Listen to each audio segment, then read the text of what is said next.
Sesudah itu terjadilah yang berikut. Absalom bin Daud mempunyai seorang adik perempuan yang cantik. Namanya Tamar. Dan Amnon bin Daud jatuh cinta kepadanya. Hati Amnon sangat tergoda, sehingga ia jatuh sakit karena Tamar, saudaranya itu. Sebab anak perempuan itu masih perawan, dan menurut anggapan Amnon, mustahil untuk melakukan sesuatu terhadap dia. Amnon mempunyai seorang sahabat bernama Yonadab, anak Simea, kakak Daud. Yonadab itu seorang yang sangat cerdik. Katanya kepada Amnon, "Hai anak raja, mengapa engkau demikian merana setiap pagi? Tidakkah lebih baik engkau memberitahukannya kepadaku?" Kata Amnon kepadanya, Aku cinta kepada Tamar, adik perempuan Absalom, saudaraku itu. Lalu berkatalah Yonadab kepadanya,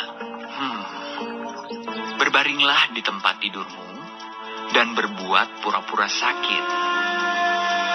Apabila ayahmu datang menengok engkau, maka haruslah engkau berkata kepadanya, Izinkanlah adikku Tamar datang memberi aku makan.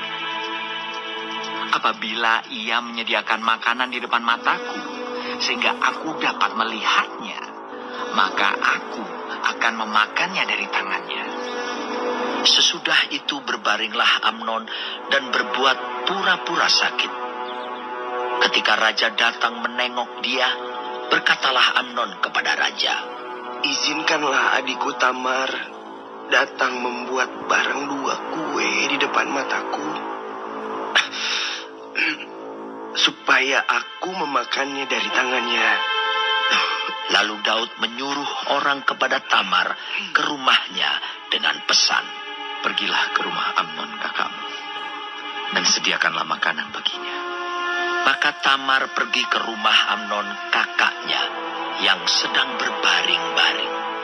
Lalu anak perempuan itu mengambil adonan, meremasnya dan membuat kue di depan matanya. Kemudian dibakarnya kue itu. Sesudah itu, gadis itu mengambil kuali dan mengeluarkan isinya di depan Amnon. Tetapi ia tidak mau makan.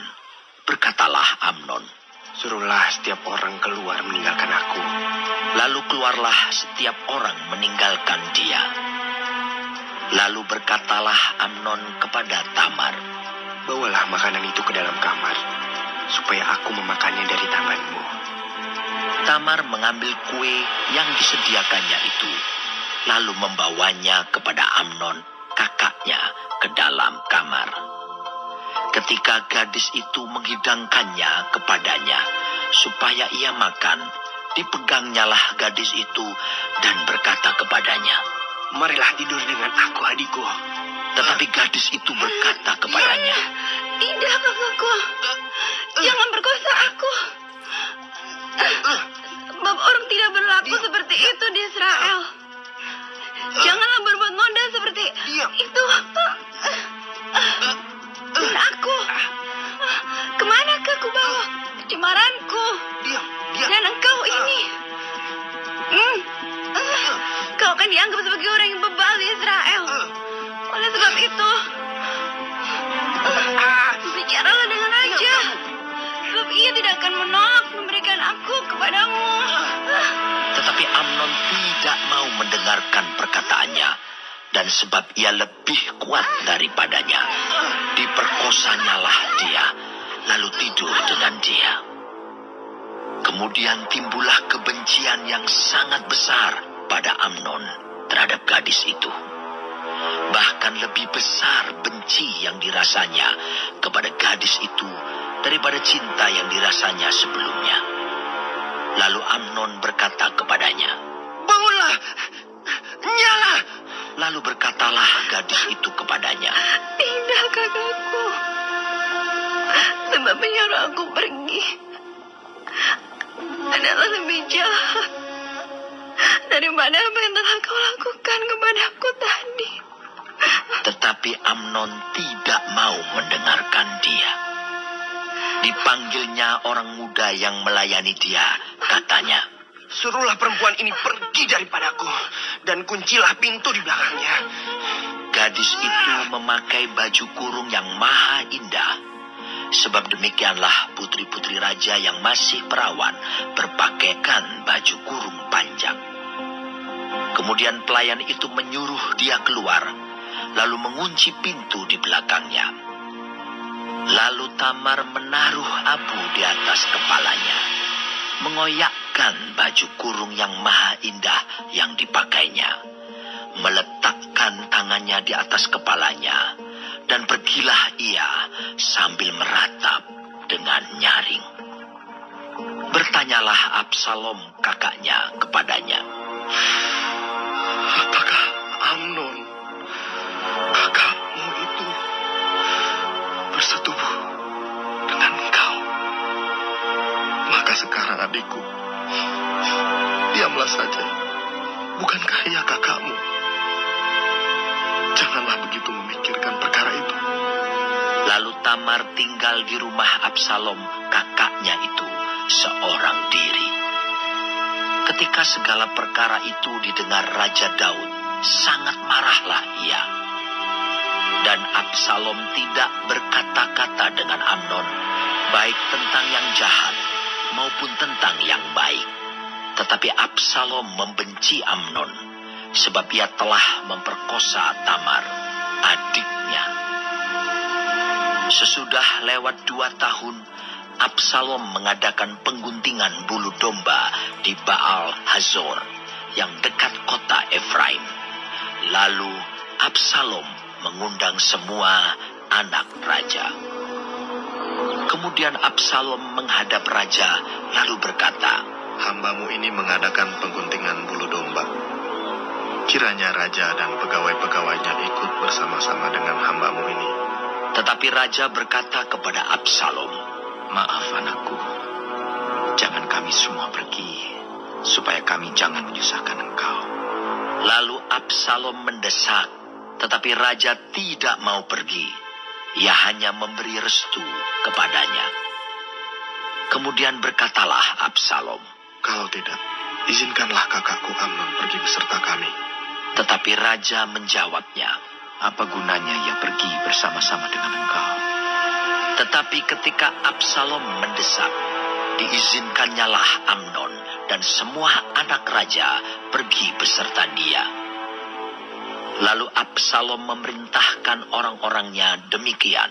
Perhatikan, apabila hati Amnon menjadi gembira karena anggur, dan aku berkata kepadamu, paranglah Amnon, maka haruslah kamu membunuh dia. Jangan takut. Bukankah aku yang memerintahkannya kepadamu? Kuatkanlah hatimu, dan tunjukkanlah dirimu sebagai orang yang gagah perkasa. Orang-orang Absalom memperlakukan Amnon seperti yang diperintahkan Absalom.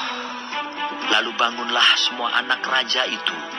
Mereka menaiki bagalnya masing-masing dan melarikan diri. Mereka masih di tengah jalan ketika kabar sampai kepada Daud demikian. Absalom telah membunuh semua anak raja. Tidak ada seorang pun dari mereka yang lolos. Lalu bangunlah raja, dikoyakkannya pakaiannya, dan berbaring di lantai. Dan semua pegawainya yang hadir padanya mengoyakkan pakaian mereka. Maka berbicaralah Yonadab, anak Simea, kakak Daud, katanya, Janganlah tuanku menyangka bahwa semua orang muda anak-anak raja itu telah dibunuh. Hanya Amnon yang mati. Sebab hal itu telah terlihat pada air muka Absalom sejak Amnon memperkosa Tamar adiknya. Jadi, janganlah tuanku raja menaruh pikiran dalam hatinya bahwa semua anak raja itu sudah mati. Sebab hanya Amnon yang mati. Absalom melarikan diri. Ketika orang yang berjaga-jaga melayangkan pandangnya, maka terlihatlah olehnya sejumlah besar orang datang dari jurusan Horonaim sepanjang sisi pegunungan. Berkatalah Yonadab kepada raja, Lihat, seperti kata hambamu ini. Baru saja ia habis berkata, datanglah anak-anak raja itu. Mereka menangis dengan suara nyaring. Juga raja dan semua pegawainya menangis dengan amat keras. Absalom telah melarikan diri dan telah pergi kepada Talmai bin Amihur, raja negeri Gesur. Dan Daud berduka cita berhari-hari lamanya karena anaknya itu. Absalom telah melarikan diri dan telah pergi ke Gesur. Ia tinggal di sana 3 tahun lamanya. Lalu raja tidak lagi marah terhadap Absalom, sebab kesedihan hatinya karena kematian Amnon telah surut.